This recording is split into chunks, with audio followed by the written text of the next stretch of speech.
김명훈 학생이 개발한 리듬 게임에 대해서 발표를 한다고 합니다. 두 학생은 평소 리듬 게임에 대해서 몸소 느끼고 있던 것을 개선하고자 직접 리듬 게임을 만들었는데요. 한번 확인해 볼까요? 모두 큰 박수 부탁드립니다.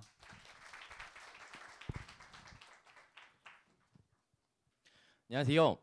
저희는 이번 2부 첫 번째 발표를 맡게 된 김명훈 정원배입니다.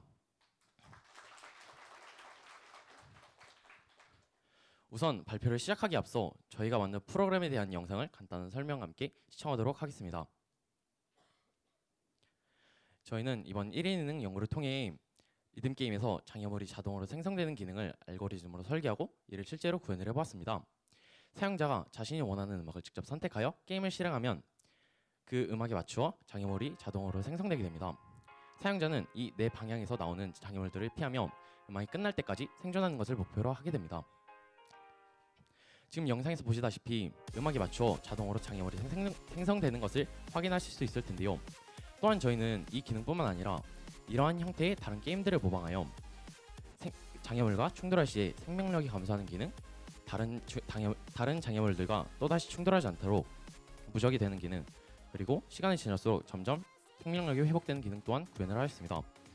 지금처럼 생명력이 매우 낮을 때 장애물과 충돌하게 되면 게임 오버 화면이 뜨며 처음에 음악 선택 화면으로 다시 되돌아가게 됩니다. 다음 목차를 알려드리도록 하겠습니다. 목차는 다음과 같습니다. 처음 저희가 이 프로그램을 만들게 된 계기, 즉 동기에 대해서 알려드리도록 하겠습니다. 다음 저희가 이 프로그램을 만들면서 사용된 이론적 배경과 이 프로그램의 기능들 중 중요 기능의 구현 방법을 알려드리도록 하겠습니다. 처음 저희는 리듬 게임을 즐겨하던 플레이어였습니다. 하지만 플레이를 하면 할수록 점점 리듬 게임에 대한 흥미를 잃어갔고 저는 같은 게임만 하기 때문에 같은 게임만 하면 흥미를 잃는다고 생각하였기 때문에 다른 리듬 게임 또한 플레이 해보았습니다만 하지만 역시 결과는 똑같았습니다. 따라서 저는 왜 흥미를 잃게 될까? 이에 대한 생각을 하게 되었고 그 결과 총 3가지 문제점을 찾게 되었습니다. 첫 번째는 최고의 참신성 부재입니다. 대부분의 리듬 게임은 현재 재생되고 있는 음악에 맞추어 정해진 장애물들이 생성되며 비슷한 패턴을 반복하기 때문에 많은 유저들의 지속적인 흥미를 끌기가 어렵다고 생각하였고 리듬 게임 내에 수록되어 있는 음악의 수에 제한이 있어 지속적인 업데이트가 없다면 컨텐츠의 부족으로 인해 많은 기존 플레이어들의 유지 또한 어렵다고 생각하였습니다.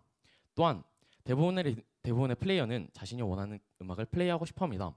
하지만 각 리듬 게임에는 그들만의 음악 성향이 존재하기 때문에 그 음악 성향에 맞는 플레이어만이 그 리듬 게임을 즐겨하며 만약 리듬 게임에서 모든 플레이어의 성향에 맞는 음악을 만든다고 해도 그것은 매우 어렵고 힘든 일이기 때문에 신규 플레이어를 확보하는 것 또한 어렵다고 생각하고 있습니다.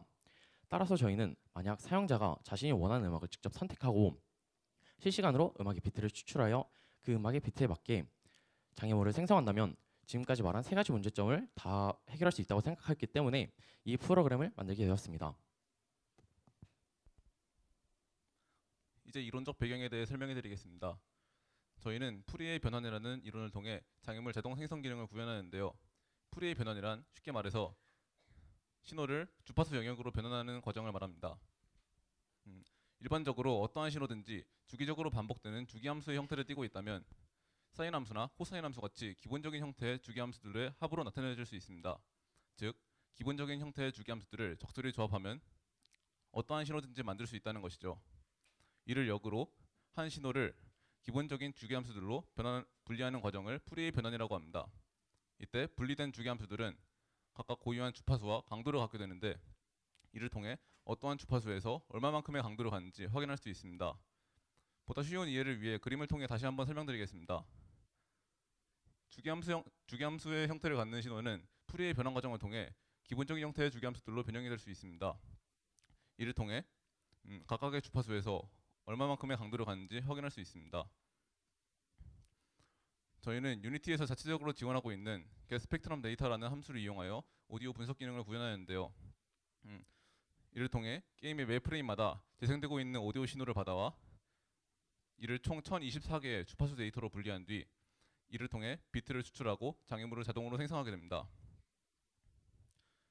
저희가 만든 프로그램은 크게 3가지의 과정으로 나누어져 있습니다.